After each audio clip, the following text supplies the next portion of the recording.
নমস্কার, তোমাদের প্রত্যেককে স্বাগত জানাই ক্র্যাক ডাব্লিউবি এক্সাম ইউটিউব চ্যানেলে। তোমাদের সামনে কলকাতা হাইকোর্ট এলডিএ এক্সাম রয়েছে, অর্থাৎ লোয়ার ডিভিশন অ্যাসিস্ট্যান্ট। তো সেই পরীক্ষাকে টার্গেট করে তোমাদের জন্য আমরা নিয়ে আসছি ক্লাস। আজকে আমরা 2 নম্বর সেট নিয়ে চলে এলাম। তার আগে আমাদের একটা ম্যারাথন ক্লাসও হয়েছে, তো সেই ক্লাসগুলো যারা দেখোনি অবশ্যই দেখে নেবে। জেনারেল নলেজের উপরে আমাদের ক্লাস আসছে লোয়ার ডিভিশন অ্যাসিস্ট্যান্টের জন্য সেরা বাছাই করা প্রশ্ন উত্তর নিয়ে। তো আগের দিনের আমাদের 1 নম্বর সেট রয়েছে, এছাড়াও আমাদের পুরো হাইকোর্ট এবং সুপ্রিম কোর্টের উপরে একটা ক্লাস রয়েছে, marathon class, one shot video. তো চাইলে অবশ্যই সেটাও কিন্তু প্লেলিস্টে গিয়ে আমাদের চ্যানেলে রয়েছে, দেখতে পারো। ওকে, তো আজকের ক্লাসটা আমরা শুরু করব। প্রত্যেকে প্রথম থেকে শেষ পর্যন্ত ক্লাসটি দেখার চেষ্টা করবে, তাহলে অনেক ইনফরমেশন তুমি শেষ মুহূর্তে পাবে। এবং শেষ মুহূর্তের সেরা প্রস্তুতির জন্য অবশ্যই আমরা ক্লাস করিয়ে থাকি। তার জন্য আমাদের টেলিগ্রাম গ্রুপে যুক্ত হবে, লিংক ভিডিওর ডেসক্রিপশনে দেওয়া থাকবে। চলো আজকের ক্লাস আমরা শুরু করি। প্রথম প্রশ্ন কি বলছে দেখবো। ফার্স্ট কোয়েশ্চেন রয়েছে, from which country the concept of fundamental rights has been taken.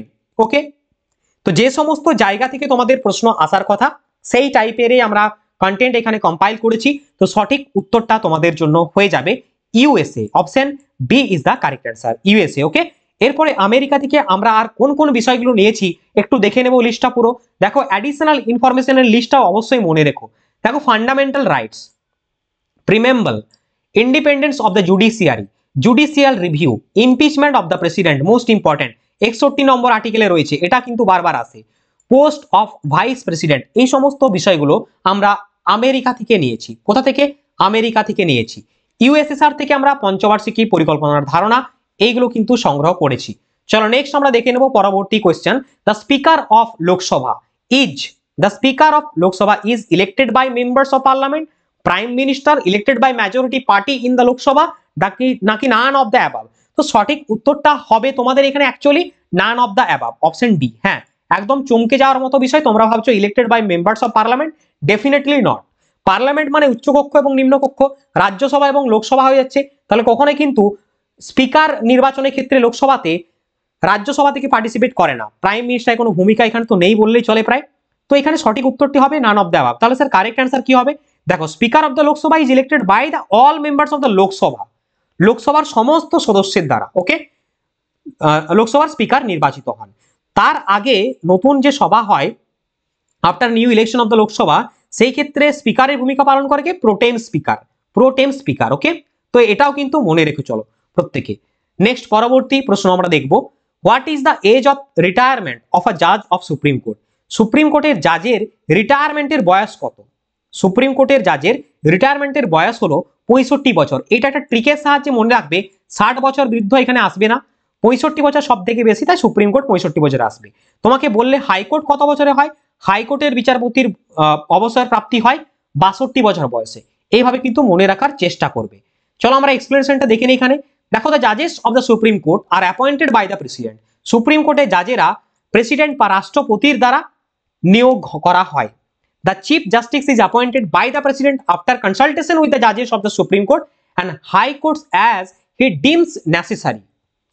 The other judges are appointed by the President after consultation with the Chief Justice and such other judges of the Supreme Court and the High Courts as deems necessary. তো এই পয়েন্টগুলো তোমার জন্য important. The consultation with the Chief Justice is obligatory in the case of appointment of a judge other than Chief Justice. ওকে, চলো next.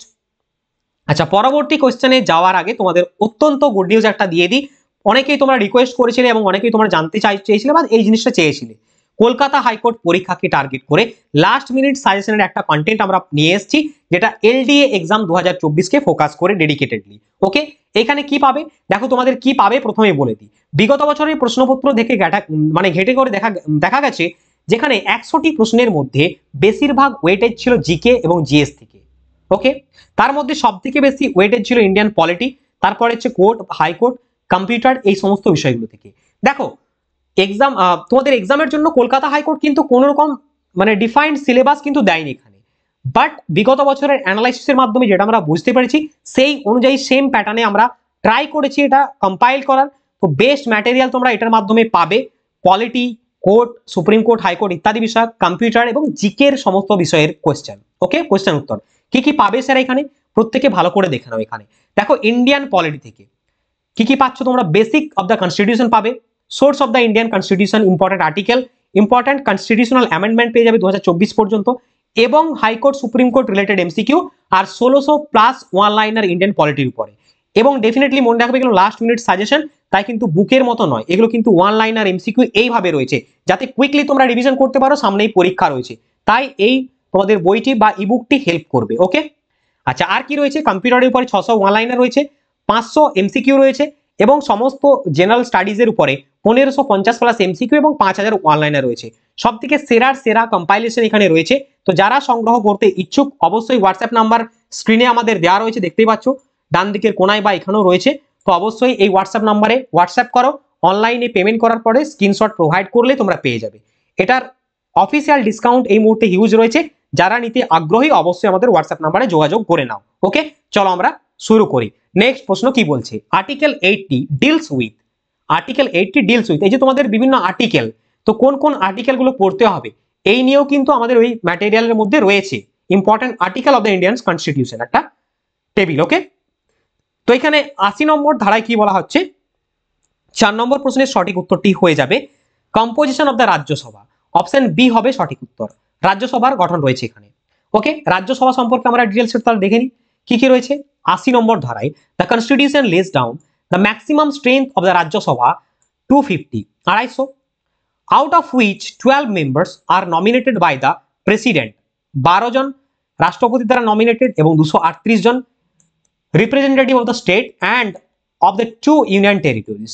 ওকে, এরপরে কি বলা আছে দেখো, the president strength of the Rajya Sabha, the present strength of the Rajya Sabha however 245, অর্থাৎ 250টা হলো বর্তমান strength কত 245, আউট অফ হুইচ 233 হচ্ছে representatives of the state and UT of Delhi and Puducherry and 12 are nominated by the president. Okay, next দেখো, the members nominated by the president are persons having special knowledge or practical knowledge, এখানটা লেখা নেই, তোমাদের practical knowledge থাকতে হবে কাদের, কিসের উপরে, literature, science অথবা আর্ট আর সোশ্যাল সার্ভিস, এই সমস্ত বিষয়ের উপর প্র্যাকটিক্যাল নলেজ আর এক্সপিরিয়েন্স থাকতে হবে। নেক্সট প্রশ্নে আমরা যাব, when was the নীতি আয়োগ formed, most important question, the correct answer will be 1st January 2015, and Niti Ayog replaced Planning Commission of India. The Planning Commission of India established in which year? That is there. This is your homework. So write down, প্রত্যেকে তোমরা try করবে comment সেকশনে জানানো planning commission কত সালে গঠিত হয়। নীতি আয়োগ গঠিত হয় 2015 সালে 1st জানুয়ারি, কাকে রিপ্লেস করে, প্ল্যানিং কমিশনকে রিপ্লেস করে। এখানে ডিটেইলস আমরা দেখবো একটু, দেখো the national institution for transforming India বা নীতি, also called Niti Ayog, was formed via resolution of the Union Cabinet January 2015. Niti Ayog is the primary policy think tank of the government বলা হয়, providing both directional and policy inputs. পরবর্তী question রয়েছে, who was associated with the servants of Indian society, servant of Indian সোসাইটির সাথে কে যুক্ত, সঠিক উত্তরটা হয়ে যাবে তোমাদের Gopal Krishna Gokhale, G K Gokhale, option A is the correct answer. দেখো এখানটায় ডিটেলসে প্রত্যেকে একটু দেখে নাও। Sir Syed Ahmed Khan was associated with Aligarh movement, Syed Ahmed Khan মানে কিসের সাথে যুক্ত ছিলেন, আলিগড় আন্দোলন। অ্যালান অক্টাভিয়ান হিউম, যাকে সংক্ষেপে আমরা এ ও হিউম বলি, was a retired English civil servant, organised the first session of the Indian National Congress 1885, 1885 সালে ভারতীয় জাতীয় কংগ্রেসের প্রথম অধিবেশন আয়োজন করেছিলেন। আচ্ছা, সেখানে প্রেসিডেন্ট কিন্তু উমেশ চন্দ্র ব্যানার্জি ছিল, ঠিক আছে। এম মালব্যা অর্থাৎ Madan Mohan Malviya was a social reformer. Okay, next পরবর্তী কোশ্চেন তোমাদের স্ক্রিনে তোমাদের জন্য, salt march also known as Dandi march was initiated by Mahatma Gandhi, salt march also known as Dandi march initiated by Mahatma Gandhi for, কিসের জন্য বলা হচ্ছে। তো 7 নম্বর প্রশ্নের সঠিক উত্তরটি তোমাদের জন্য হয়ে যাবে option A, B is the correct answer, protest against the imposition of salt tax, অর্থাৎ লবণের উপর যে ট্যাক্স চাপানো হয়েছিল তার বিরুদ্ধে প্রতিবাদে সোচ্চার হয়ে মহাত্মা গান্ধী ডান্ডি মার্চ করেছিলেন। যদি আমরা ডিটেলসে দেখি এখানটায় অনেক ইনফরমেশন রয়েছে, খুব ভালোভাবে দেখবে। The salt march also known as the salt satyagraha, লবণ সত্যাগ্রহ বলা হয়, ডান্ডি মার্চও বলা হয় অ্যান্ড ডান্ডি সত্যাগ্রহ বলা হয়, was an act of non-violent civil disobedience of colonial India led by Mahatma Gandhi. The 24-day march lasted from 12 March to 1932 6 April 1930. ওকে, কি বলা হচ্ছে 12 মার্চ থেকে 6 এপ্রিল পর্যন্ত চলেছিল 1930 সালে। as a direct action campaign of tax resistance and non-violent protest against the British salt monopoly. পরবর্তী question, who among the following was thrice elected president of the Indian National Congress? ভারতীয় জাতীয় কংগ্রেসের সভাপতি তিনবার কে নির্বাচিত হয়েছিলেন নিম্নের অপশনগুলো থেকে? সঠিক উত্তরটা তোমাদের 8 নম্বর প্রশ্নের হয়ে যাবে দাদাভাই Naoroji. Option A is the correct answer. দেখে নাও প্রত্যেকে, এখানে ডিটেলসে আমরা দিয়ে দিয়েছি, আমাদের এক্সপ্লেনেশন গুলো তোমাদের অবশ্যই হেল্প করবে, ঠিক আছে? ক্লাস যদি ভালো লাগছে আমি প্রত্যেককে বলবো একটা প্লিজ লাইক করো এবং চ্যানেলটিতে নতুন দর্শক হয়ে থাকলে চ্যানেলটি সাবস্ক্রাইব করে রাখো। আর কেমন লাগছে তোমার মতামত ক্লাস কমেন্ট সেকশনে জানিয়ে যাও ক্লাস দেখার পরে। আরো পরবর্তী অনেক ক্লাস আমাদের আসতে চলেছে, কম্পিউটারের উপরে ম্যারাথন ক্লাস আসবে ডেফিনেটলি, তো অবশ্যই ফলো করবে প্রত্যেকে। দেখো দাদাভাই নওরোজি কি বলা হয় grand old man of India, আশা করছি প্রত্যেকেই কম বেশি এই প্রশ্নটা জানো। He was the first Indian who was a member of the parliament in the United Kingdom House of Commons. British House of Commons এর প্রথম প্রেসিডেন্ট পার্লামেন্টের মেম্বার ছিলেন 1892 থেকে 1995 সাল পর্যন্ত। ওকে, হি serve 3 times as a president of the session of Indian National Congress. For example, Kolkata session 1886, Lahore session 1893, Kolkata session 1906, where the idea of Swaraj was used for the first time. Next, Pakyong Airport is located. Most important question, Pakyong Airport, unique question. সঠিক উত্তরটি তোমাদের জন্য হয়ে যাবে 9 নম্বর প্রশ্নের correct answer হবে Pakyong airport সিকিমে রয়েছে। সিকিমের রাজধানী গ্যাংটক এবং সিকিমে রয়েছে Pakyong airport. Option A is the correct answer. দেখো Pakyong airport is in the state of Sikkim. It is the only airport in the state of Sikkim and the first greenfield airport of Northeast India. That is most important. Okay, that's why it is most important হয়ে যায়। চলো next, the river which rises in the Kamarpet hill in Chotanagpur plateau, যাকে আমরা খামারপাত পাহাড় বলে থাকি, of Bihar and called the river of sorrow of Bengal. অর্থাৎ বলা হচ্ছে তোমাকে বাংলার দুঃখ কোন নদীকে বলা হয়, ঘুরিয়ে ফিরিয়ে সোজা কথায়। সঠিক উত্তরটি হয়ে যাবে তোমাদের option B is the correct answer. Definitely Damodar হবে সঠিক উত্তর। দেখো এখানটায়, আচ্ছা এখানে বলা নেই, তোমাদের বলে দিচ্ছি, প্রত্যেকে দেখে নাও। বিহারের দুঃখ বলা হয় কোসি নদীকে, আসামের দুঃখ বলা হয় ব্রহ্মপুত্র নদীকে, উত্তরবঙ্গের দুঃখ বলা হয় ওয়েস্ট বেঙ্গলের তিস্তা নদীকে বা ত্রাসিল নদী বলা হয়, এটাও মনে রেখো। চলো নেক্সট 11 নম্বর প্রশ্ন, the Almatti is on the river of which. কোন নদীর উপরে আলমাট্টি ড্যাম রয়েছে? সঠিক উত্তরটা হবে কৃষ্ণা নদীর উপরে। Option C is the correct answer. এখানে ড্যাম সম্পর্কে একটু প্রত্যেকে দেখে নাও, কোয়েশ্চেন ডেফিনেটলি আসতেই পারে। ভারতের সব থেকে উচ্চতম বাঁধ বলা হয় তেহরি ড্যামকে। The Tehri dam in Uttarakhand is the highest dam in India, standing 260.5 metre টল।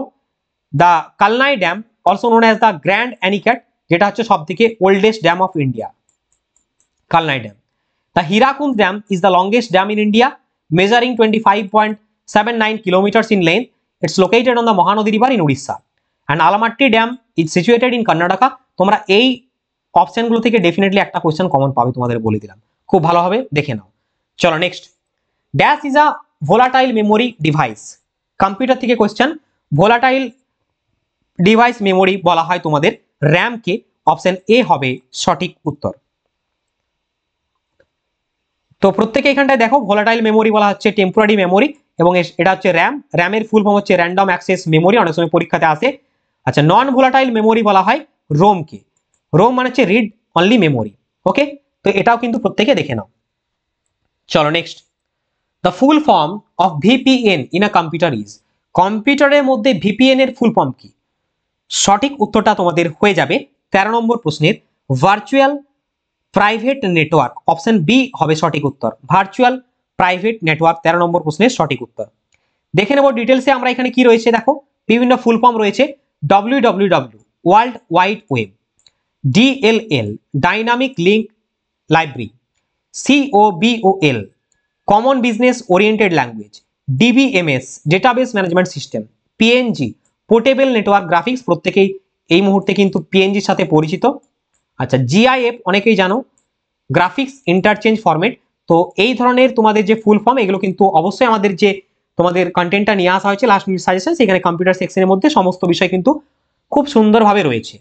চলো next, which of the following file extensions does not denote an executable programme file? তো এক্সিকিউটেবল প্রোগ্রাম ফাইল কোনটা নেই? ওবিজে, অপশন এ হবে সঠিক উত্তর। এখানটায় দেখো OBJ files represents compiled output source code file which cannot be directly executed. Okay, bat windows batch file, script file, dos windows and os2. আচ্ছা, exe এটাকে executive file, can be run directly in Windows. Bin হচ্ছে binary executable file. তো প্রত্যেকটা details এখানে দেওয়া রয়েছে, প্রত্যেকে খুব ভালো করে দেখে নাও এখানটা।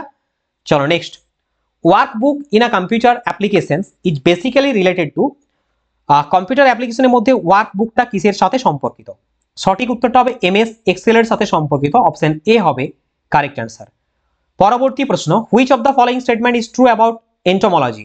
এন্টোমোলজি সম্পর্কে কোনটা সঠিক? The study of birds, the study of insect, the study of microbes, the study of parasite worms. দেখো এন্টোমোলজি হচ্ছে the study of insect, option B হবে সঠিক উত্তর। 16 নম্বর প্রশ্নের কারেক্ট অ্যান্সার অপশন বি। তো বিভিন্ন স্টাডি সংক্রান্ত এই পয়েন্টগুলো আছে, তাই দিয়ে দিয়েছি তোমাদের, প্রত্যেকে দেখে নাও। The scientific study of birds is called ornithology. The study of microbes is called microbiology. The study of animal is called zoology. The study of plant is botany. Next প্রশ্ন, how many autosome are represented in human being? মানুষের মধ্যে কতগুলি autosome রয়েছে? সঠিক উত্তরটা হবে 22 pair, 22 pairs, option B is the correct answer. দেখো total ক্রোমোজোমের সংখ্যা কত? 23 পেয়ার্স, 46টি। সেক্স ক্রোমোজোম হচ্ছে 1 পেয়ার, এক জোড়া। মেল হচ্ছে XX এবং ফিমেল হচ্ছে, আচ্ছা এখানটায় গোলমেলে হয়েছে একটু, প্রত্যেকে দেখে নাও, মেল ফিমেলটা অল্টারনেট হয়ে গেছে, XY XX হবে। ওকে, চলো next, which of the following is a ওয়াটারবোর্ন diseases? তো ওয়াটারবোর্ন ডিজিজেস কোনটা? সঠিক উত্তরটা হবে 18 নম্বর প্রশ্নে all of the above, option D. Next, which instrument is used measure the transfer of heat? Transfer of heat measurement করে ক্যালোরিমিটার, অপশন সি। বিভিন্ন measurement ডিভাইসগুলো দেখে নাও। Hydrometer is an instrument that is used to measure the density or specific gravity of liquid. Manometer use to measure the pressure of fluid and gas. Hygrometer is use to measure humidity or amount of water vapour in the air. পরবর্তী question, in India which state was first reorganised on the basis of language? ভাষার ভিত্তিতে গঠিত প্রথম রাজ্য, সোজা বাংলায়, গদা বাংলায়। সঠিক উত্তর হবে Andhra Pradesh, option B is the correct answer. পরবর্তী আমরা দেখে নেব, এখানে দেখো 1953 সালে the first linguistic state of Andhra Pradesh for Telugu speaking people was born. Officially on November 1st, 1956 Andhra Pradesh came into existence. In 1953 the country divided into 14 states, অর্থাৎ 1953 সালে ভারত 14টি রাজ্যে বিভক্ত হয়, 6টি ইউনিয়ন টেরিটরি ছিল। Under the state reorganisation act that was passed November 1956। Next question, high court issues writs under the, হাইকোর্টে লেখ জারি করা যেতে পারে, এটা তোমাদের ম্যারাথন ক্লাসটায় করিয়েছি, এগুলো সবই আছে। High court issues writs under the which among the following article? 226 হবে সঠিক উত্তর, অপশন ডি। পরবর্তী question, where are the headquarters of the International Paralympic committee? International Paralympic কমিটির সদর দপ্তর, সঠিক উত্তরটি হবে Germany, option A. The International Court of Justice অর্থাৎ ICJ is the located peace palace the Hague, অর্থাৎ আইসিজের হেডকোয়ার্টার বা ইন্টারন্যাশনাল কোর্ট অফ জাস্টিসের হেডকোয়ার্টার কোথায় হচ্ছে? হেগে, নেদারল্যান্ডের। ওকে, আচ্ছা ইন্টারন্যাশনাল কোর্ট অফ জাস্টিসের পার্মানেন্ট মেম্বার কতজন? 5 জন পার্মানেন্ট মেম্বার এবং 10 জন নন পার্মানেন্ট, টোটাল হচ্ছে 15 জন মেম্বার কান্ট্রি রয়েছে। এটাও কিন্তু পরীক্ষাতে বারবার আসে। 23 নম্বর কোয়েশ্চেনে আমরা যাব, who wrote the world famous tragic play King লিয়ার?